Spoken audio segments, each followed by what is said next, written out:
بلوچستان کی صوبائی حکومت نے ریکوڈک منصوبے کو دوبارہ شروع کرنے کے لیے چین سمیت مختلف ممالک کی مائننگ کمپنیوں سے رابطے شروع کر دیے ہیں۔ ریکوڈک منصوبہ بند ہونے کی وجہ سے سینکڑوں افراد پہلے ہی بے روزگاری کا شکار ہو چکے ہیں۔ اس مقدمے کی کہانی کا آغاز آج سے تقریباً 26 سال قبل 29 جولائی 1993 سے ہوتا ہے، جب اس وقت کی حکومت بلوچستان نے ایک امریکی کمپنی کے ساتھ بلوچستان کے ضلع چاغی کے علاقے میں ایران اور افغانستان کی سرحدوں سے نزدیک ریکوڈک کوہ دل نوکنڈی سے تقریباً 70 کلومیٹر شمال مغرب ایران بارڈر کے قریب کے پہاڑی سلسلے میں سونے، تانبے اور اس کے موجود معدنی ذخائر پر ایک جامع رپورٹ اور اس کے معاشی فوائد پر ایک جوائنٹ وینچر معاہدہ کیا تھا۔ اس امریکی کمپنی نے بعد ازاں ٹیتھیان کاپر کمپنی کے ساتھ حصہ داری معاہدہ کیا، جس کے تحت حکومت بلوچستان نے اس کمپنی کو 9 ستمبر سن 2002 کو سونے، تانبے اور دیگر معدنی وسائل کی تلاش کا لائسنس جاری کیا، اور اس کمپنی نے پاکستان میں اپنا ایک برانچ دفتر کھول کر کام شروع کر دیا۔ سونے اور تانبے کی آسٹریلوی کانکن کمپنی ٹیتھیان نے اپنی فیزیبلٹی رپورٹ میں بتایا تھا کہ ریکوڈک میں تانبے کے 22 ارب پاؤنڈ اور 13 ملین اونس سونے کے ذخائر پائے جاتے ہیں، جن کی مجموعی مالیت 500 ارب ڈالر ہے۔ معاہدے کے مطابق ٹیتھیان کمپنی آمدنی کا 25% بلوچستان حکومت کو بغیر کسی سرمایہ کاری کے دینے کے پابند تھی۔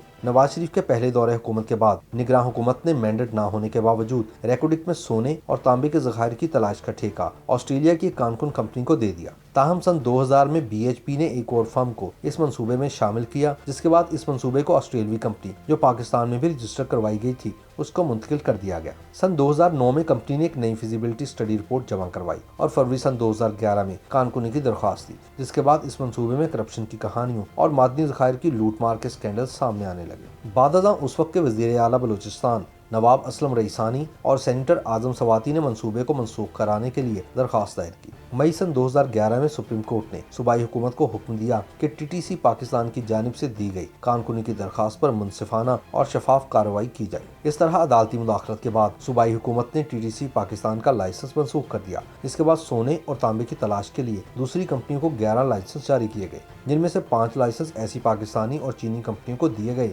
جنہیں اس سے پہلے سونے اور تانبے کی کانکنی کا کوئی تجربہ نہیں تھا۔ یک طرفہ طور پر معاہدے کی منسوخی کے بعد ٹیتھیان نے ICSID کا دروازہ کھٹکھٹایا اور حکومت پاکستان سے 16 ارب ڈالر بطور ہرجانہ دلوانے کی درخواست کی، جس پر 13 جولائی کو فیصلہ کرتے ہوئے ISID نے پاکستان کو پابند کیا کہ وہ ٹیتھیان کو 6 ارب ڈالر ادا کرے۔ تاہم اب ترجمان بلوچستان حکومت لیاقت شاہوانی کے مطابق ریکوڈک منصوبے سے متعلق کیس ہارنے کی ذمہ دار سابق حکومت ہے اور حکومت پر عائد ہونے والے جرمانے کو کم کرنے کی کوشش کی جا رہی ہے۔ یاد رہے کہ ریکوڈک کیس میں عالمی ٹرائبونل نے پاکستان کے تمام الزامات مسترد کر دیے تھے۔ سرمایہ کاری سے وابستہ تصفیہ تنازعات کے بین الاقوامی مرکز نے پاکستان کے اس الزام کو مسترد کر دیا کہ اس وقت کے وزیر اعلیٰ بلوچستان نواب محمد اسلم رئیسانی کو ٹیتھیان کاپر کمپنی نے سن 2000 میں ریکوڈک کیس میں 10 لاکھ ڈالر کی رشوت کی پیشکش کی تھی۔ ٹرائبونل نے یہ نتیجہ اخذ کیا کہ جواب دہندہ یعنی پاکستان اپنے انفرادی الزامات میں ایسی بدعنوانی ثابت نہیں کر سکا جو دعوے دار سے منسوب ہو۔ پاکستان کو ہرجانے کی رقم چلی اور کینیڈا کی مائننگ کمپنی ٹیتھیان کو ادا کرنا ہوگی۔ عالمی بینک کے ٹرائبونل کا فیصلہ 700 صفحات پر مشتمل ہے۔ فیصلے کے پیراگراف نمبر 171 میں کہا گیا ہے کہ سپریم کورٹ آف پاکستان معاہدے کو کالعدم کرتے ہوئے بین الاقوامی قوانین سے نابلد تھی اور ان کے پاس پیشہ ورانہ مہارت بھی نہ تھی۔